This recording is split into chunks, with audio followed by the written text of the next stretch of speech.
DSC అక్రమాల్లో sports quota పోస్టుల భర్తీపై వెంటనే CBI విచారణ జరిపించాలని వైసీపీ విద్యార్థి విభాగం జిల్లా అధ్యక్షుడు రెడ్డిపోగు ప్రశాంత్ డిమాండ్ చేశారు.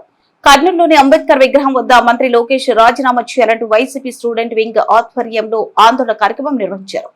ధర్నా అనంతరం డాక్టర్ బాబాసాహెబ్ అంబేద్కర్ కు వినతి పత్రం సమర్పించారు. ఈ సందర్భంగా వారు మాట్లాడుతూ అవకతవకలపై నైతిక బాధ్యత వహిస్తూ విద్యాశాఖ మంత్రి నారా లోకేష్ రాజీనామా చేయాలని డిమాండ్ చేశారు.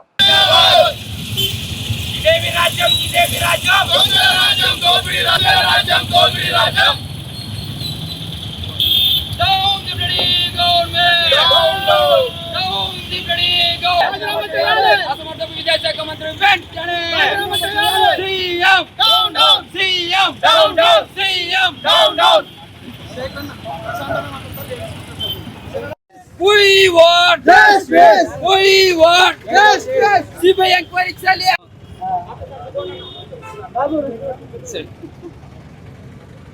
We want Justice. We want Justice. We want Justice. We want Justice. ఇదే మీ రాజ్యం, ఇదే మీ రాజ్యం. దొంగల రాజ్యం, దోపిడీ రాజ్యం. ఇదే మీ రాజ్యం, ఇదే మీ రాజ్యం. దొంగల రాజ్యం, దోపిడీ రాజ్యం. ఆ లోగో లేదు. దీనిలో ఉంది లోగో. ఆ లోగో చేయాలి.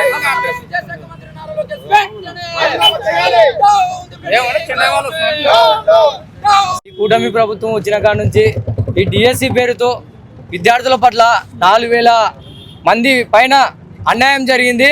అది ఎలా అంటే డిఎస్సి పేరుతో విద్యార్థుల పట్ల చాలా అన్యాయాలు, అక్రమాలు, ఏమన్నా ప్రశ్నించే కేసులు, అలాగే విద్యార్థుల పట్ల రౌడీ షీట్లు ఓపెన్ చేయడం ఈ కూటమి ప్రభుత్వానికి చాలా సింపుల్గా అయిపోయింది.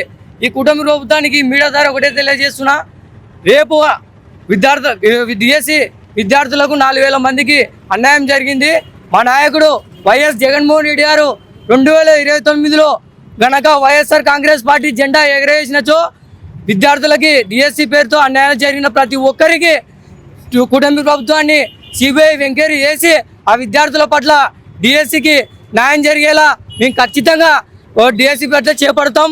ఈ డిఎస్సి వాళ్ళకి అన్యాయం ప్రభుత్వం వాళ్ళ మీదనే తిరిగి కేసులు వెనకాల తీసుకోవాలని చెప్పి ఒత్తిడి చేస్తూ ఉంది. అదేవిధంగా స్పోర్ట్స్ కోటాలో ఇచ్చిన జాబులు అయితే అంటే 4 పోస్టులు ఉన్నాయంటే 3 పోస్టులు అమ్ముకున్నారు. ఎందుకు ఈ మాట చెప్తా ఉన్నామంటే చిన్న చిన్న స్పోర్ట్స్లో నేషనల్ ఆడినట్టు క్రియేట్ చేసి ఎప్పుడు కూడా గ్రౌండ్లోకి దిగిన వాళ్ళు కూడా గ్రౌండ్లో దిగినారు, వాళ్ళు నేషనల్స్ ఆడినారని చెప్పి నేషనల్ సర్టిఫికేట్లను అమ్ముకొని ఈరోజు ఆ ఉద్యోగాలను 15 లక్షలకు 15 లక్షల నుంచి 25 లక్షలకు అమ్ముకున్న పాపాన ఈ గవర్నమెంట్ నడుస్తూ ఉంది. ఎందుకు ఈ విధంగా విద్యార్థి నాయకులు విద్యార్థులందరూ కూడా నిరసన తెలియజేస్తూ ఉన్నారంటే ఏదైనా ఒక ప్రభుత్వం అనేది ఒక నోటిఫికేషన్ ఇస్తే ట్రాన్స్పరెంట్గా జరగాల. ట్రాన్స్పరెంట్గా జరగకుండా దాంట్లో నారా లోకేష్కి ఎంత, చంద్రబాబు నాయుడు గారికి ఎంత, అదేవిధంగా కూటమిలో ఉన్న పవన్ కళ్యాణ్ గారికి ఎంత, అదేవిధంగా బీజేపీకి ఎంత, ఇట్లా ఎవరంతకు వాళ్ళు వంతలు వాడుకొని ఈ పోస్టులను అమ్ముకున్నారు అని చెప్పి విద్యార్థి సంఘాల తరఫున మేమందరం కూడా ఈ నిరసన కార్యక్రమాన్ని తెలియజేస్తూ ఉన్నాము. రాబోయే రోజుల్లో సిబిఐ ఎంక్వైరీ చేయకపోతే వైఎస్ఆర్ కాంగ్రెస్ పార్టీ విద్యార్థి విభాగం అయితేనేమి, అదేవిధంగా ఇతర విద్యార్థి విభాగాలను కలుపుకొని రాష్ట్ర వ్యాప్తంగా నిరసనలు తెలియజేస్తాము. అదేవిధంగా చంద్రబాబు నాయుడు గారి ఇంటిని కూడా ముట్టడి చేస్తామని చెప్పి ఈ సందర్భంగా కూటమి ప్రభుత్వాన్ని హెచ్చరిస్తూ ఉన్నాం. రాష్ట్ర చరిత్రలో మునుపెన్నడూ లేని విధంగా డిఎస్సి అభ్యర్థుల విషయంలోన అన్యాయం చేయడము, అక్రమాలు చేయడము మనం ఈరోజు ఫస్ట్ టైం చూస్తున్నాము వెలుగులోకి రావడం వల్ల.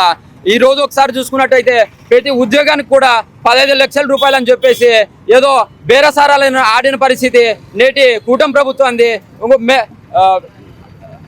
స్పోర్ట్స్ కోటా కిందకు వచ్చినట్టయితే 1/4 ఉద్యోగాలన్నీ కూడా ఫేక్ ఉద్యోగాలు ఇచ్చారు. ఈ విషయంలో ఖచ్చితంగా షాప్ చైర్మన్ గారి ఇన్వాల్వ్మెంట్ కూడా ఉందని చెప్పేసి మనకు క్లియర్గా అర్థమవుతుంది. ఆయన పైన కూడా కేసులు, చీటింగ్ కేసులు నమోదు చేసి ఎంక్వైరీ చేయాలి. అదేవిధంగా సిబిఐ ఎంక్వైరీని వెంటనే నియమించాలి. లేని పక్షంలో వైఎస్ఆర్ కాంగ్రెస్ పార్టీ విద్యార్థి విభాగంగా పెద్ద ఎత్తున ఉద్యమాలు చేస్తాము. అదే మాదిరిగా వీళ్ళు ధనార్జన కోసము ఈరోజు చేసిన అవినీతి అక్రమాల వలన ఈరోజు ఎవరైతే జెన్యూన్ టాలెంట్ ఉన్న టీచర్ అభ్యర్థులు ఉన్నారో, డిఎస్సి అభ్యర్థులు ఉన్నారో వాళ్ళు దాదాపుగా 10,000 మందికి అన్యాయం జరిగింది. కాబట్టిగా వెంటనే విత్ ఇన్ 2 monthsలోన 10,000 కొత్త డిఎస్సి పోస్టులతో రాష్ట్ర ప్రభుత్వం నోటిఫికేషన్ విడుదల చేయాలని చెప్పేసి మేము వైఎస్ఆర్ కాంగ్రెస్